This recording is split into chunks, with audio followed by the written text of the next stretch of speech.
na hinagupi kayo ng Super Typhoon Pepito.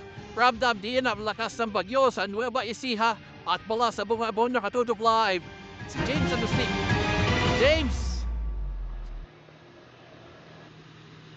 Piyaiba ng sa mga oras na ipay malakas na buwos ng ulan pagbukso na hangin yung nararanasan natin. Dito po yan sa bayan ng Bungabon sa Nueva Ecija. Ang kalapit na lalawigan nitong Aurora, sinagupa rin na pagdating ng Super Typhoon Pepito sa ikalawang landfall nito sa bayan ng Dipakulaw ngayong hapon.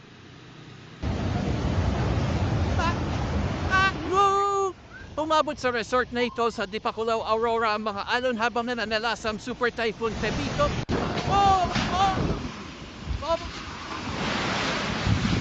Walang tigil din ang malakas na hangin na pulan sa Baler. Maulan din kanina pang umaga sa Dilasat. Typhoon warning! Number 4. Sa San Luis, mahigit 4 na raang pamilya ang lumikas. May forced evacuation din sa Dinalungan. Sa Bungabon, Nueva Ecija na may 5 flood-prone barangay, malakas ang hangin na pabugso-bugsong ulan mag-alas 2 ng hapon. Nagtumbahan ng ilang karatula, may tumagilit pante, nasira ang isang tindahan. Nilipad din ang mga lona.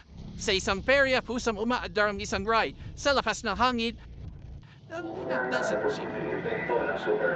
nag-ikot ang isang fire truck para balaan ng mga residente. Ilang residente rin ang abala sa pagdikas. Nababame po, hindi na mapagkahapat balaan ng tudig. Kaya inaunaan namin, 13 barangay naman sa Cabanatuan City ang binabantayan. May mga magsasakami na madali na ang pag-ani ng mga palay. Awa naman po pare, kaganda ng pare, kahit na ba po gusto po na mga symptom. Tinitiyak din ng iba na protektado sa bagyong kanilang bahay. Sa Handaba, Pampanga, ilang residente na rin na nagtali o naglagay ng pabigat sa kanilang mga bubong. Ang MDRMO nakalerto na. Samantala, balik dito sa lalawigan ng Nueva Ecija, may mga nagsinikas na rin ng mga residente sa mga bayan ng Gabaldon, Peñaranda, maging sa Cabanatuan City. Yung mga latest mula dito sa bayan ng Bungabon sa Nueva Ecija, balik sa iban.